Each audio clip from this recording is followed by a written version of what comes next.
महाराज जी के चरणों में कोटि कोटि प्रणाम। महाराज जी एक दोहा पढ़ने के बाद हृदय स्वीकार नहीं कर पा रहा कि ढोल गंवार शूद्र पशु नारी सकल ताड़ना के अधिकारी। जी, इसमें गोस्वामी जी ने बहुत सूक्ष्मता से वर्णन किया। महापुरुषों के वचनों को हम सूक्ष्मता से समझ पाए। प्रायः ऐसा कह करके हम कहीं कहीं माताओं बहनों की अवहेलना करते हैं, कई जगह हम इसका प्रयोग कर देते हैं। अरे वो गोस्वामी जी ने लिखा है ढोल गंवार शूद्र पशु नारी सकल ताड़ना के अधिकारी। अब इसकी व्याख्या सूक्ष्मता से सुने और विचार पूर्वक। शास्त्रीय प्रमाण के अनुसार ढोल है ना, ढोल को ताड़ना चाहिए। ताड़ना मतलब उसको ठपाक चाहिए और बेताल नहीं। शास्त्र सिद्धांत के अनुसार, संगीत शास्त्र के अनुसार तभी वो राग प्रकट कर पाएगा, तभी वो बजेगा। ढोल को हाथ जोड़ के बोलो कि साहब आप बज जाएं, नहीं बजे, उसको ताड़ना चाहिए। अब ताड़ना शब्द चारों में एक जैसा नहीं लगेगा।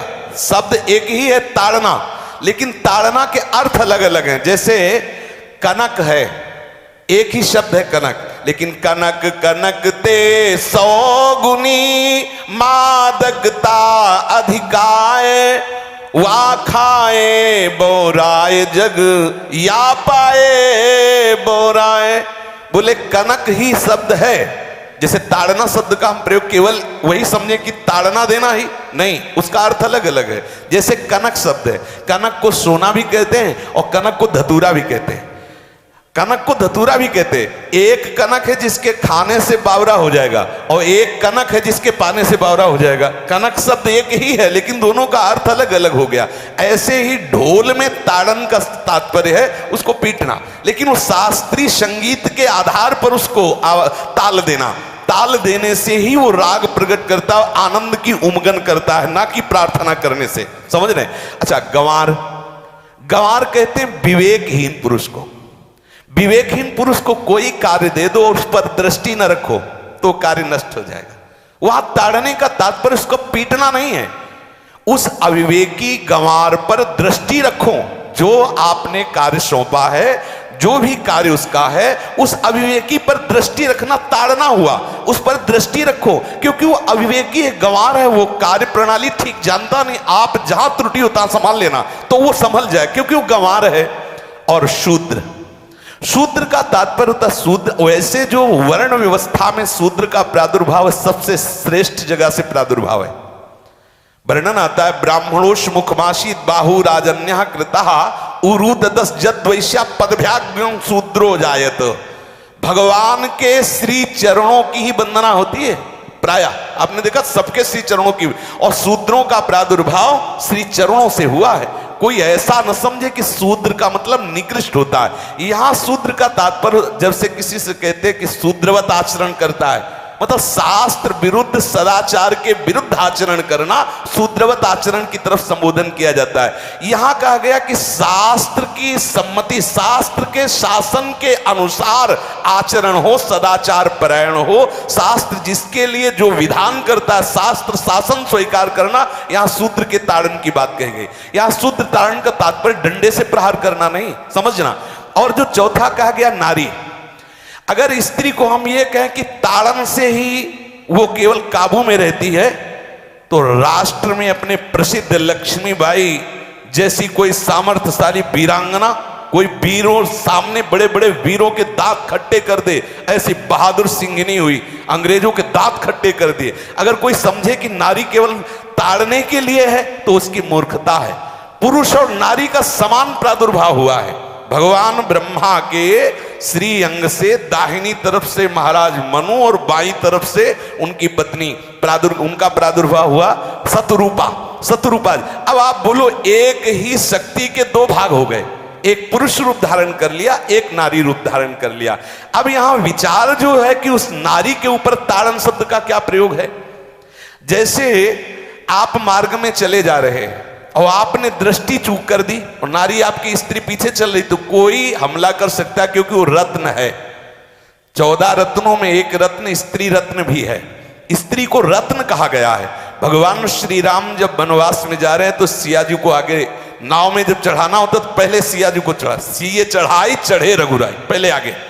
दृष्टि रखो, दृष्टि चूक गई तो रत्न है, यहां दृष्टि रखना। शासन मतलब उसको पिटाई करना नहीं कि जैसे ढोल को पीटा जाता है ऐसे स्त्री को पीटा जाए, शूद्र को पीटा जाए तो गंवार को, ये व्याख्या नहीं है, ये मूर्खता है, इसे व्याख्या नहीं कहते। जैसे कनक शब्द के कई अर्थ होते हैं, ऐसे ही ताड़न शब्द का यहां अलग अलग प्रयोग है। स्त्री के ऊपर दृष्टि रखो। किस भाव की दृष्टि रखे? क्योंकि वो हमारे यहां रत्न की तरह है, कहीं कोई ऐसा ना हो कि कुदृष्टि वाला कोई उस पर हमला कर दे। पाणी ग्रहण संस्कार में रक्षा का भी सूत्र बताया जाता है कि आपको अभी ये समर्पित है, आप इसकी रक्षा करें। हमारे शास्त्रीय सिद्धांत में देखो कभी भी स्त्री को अकेला छोड़ने का सिद्धांत नहीं पाया गया। अगर शास्त्रीय सिद्धांत, बच्ची है तो माता पिता के शासन, थोड़ी बड़ी हुई तो भाई आदि के बीच में, और बड़ी हुई तो पति के, और बड़ी हुई तो पुत्रों के, मतलब एक सानिध्य का एक दृष्टि रखी गई है कि यदि आप अपनी दृष्टि में रखेंगे तो उसका अमंगल नहीं होगा, उसका हित नहीं होगा। ये जो जैसे मानो कोई सी स्त्री को अकेला कोई पा गया और कुमार्गगामी वृत्ति वाला हुआ, तो आज जो घटनाएं सुनने को मिलती हैं, अगर हमारी दृष्टि हो उस पर तो ऐसा नहीं हो सकता। और दूसरी बात यह है कि स्त्री को बुद्धि स्वरूपा भी माना गया। भगवान से भीष्म जी कहते हैं, मैंने अपनी कुंवारी कन्या बुद्धि को, हमारी कुंवारी कन्या है बुद्धि, सदैव सुरक्षित रखा है, आज आपके चरणों में समर्पित करते हैं। तो शास्त्र शासन के द्वारा बुद्धि को सदैव अपने अधीन रखो, कहीं बुद्धि कुमार्गगामी ना हो जाए। यहां स्त्री के ताड़न का केवल एक सूत्र है कि आप उस पर दृष्टि बनाए रखें, कहीं स्त्री रत्न कहीं अपवित्र ना हो जाए, कहीं दूसरे का किसी तरह से कुमार्गगामी लोगों का ऐसा कोई बर्ताव ना हो जाए, इसलिए सावधान। वहां उसको पीटने का शब्द नहीं है कि ढोल गवार शूद्र पशु नारी सकल ताड़ना के अधिकारी। ताड़ना का तात्पर्य वहां पीटना नहीं तो विद्वता में देखो तो एक से एक, साधुता में देखो तो एक से एक, वीरांगना देखो एक से एक, ऐसा नहीं कह सकते। क्योंकि जो सामर्थ्य पुरुष में वही सामर्थ्य भगवान ने स्त्री में भी दी, क्योंकि भगवान के ही दो रूप हैं, एक स्त्री और एक पुरुष, समझ रहे ना।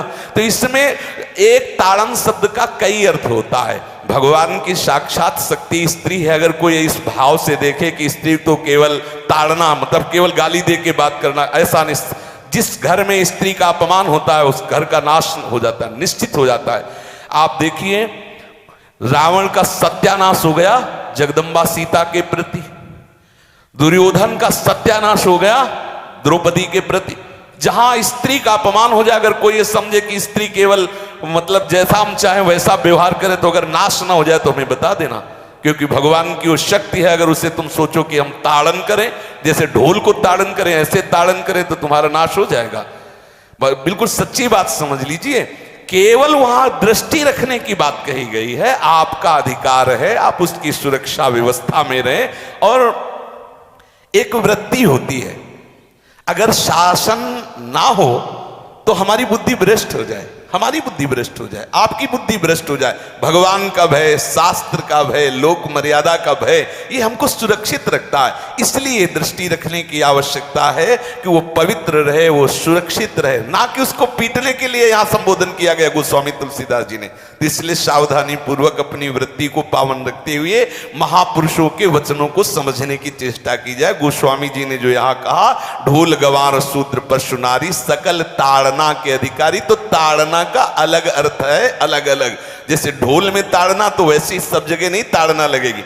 आप देखो पशु जो है, चालक जो घुड़सवार होता है उसको ताड़ना एड़ी से देता है। अपने चालक जो होता है घुड़सवार एड़ी से, किसान जो होता है वो बैल को बोलता है दाहिने, जैसे हल जोतने होता है बाएं, वो भाषा समझता है, बाएं मुड़ जाए, और नहीं मुड़ता तो पीछे अरई है एक छड़ी, उससे वो इशारा देता है, वो समझ जाता है।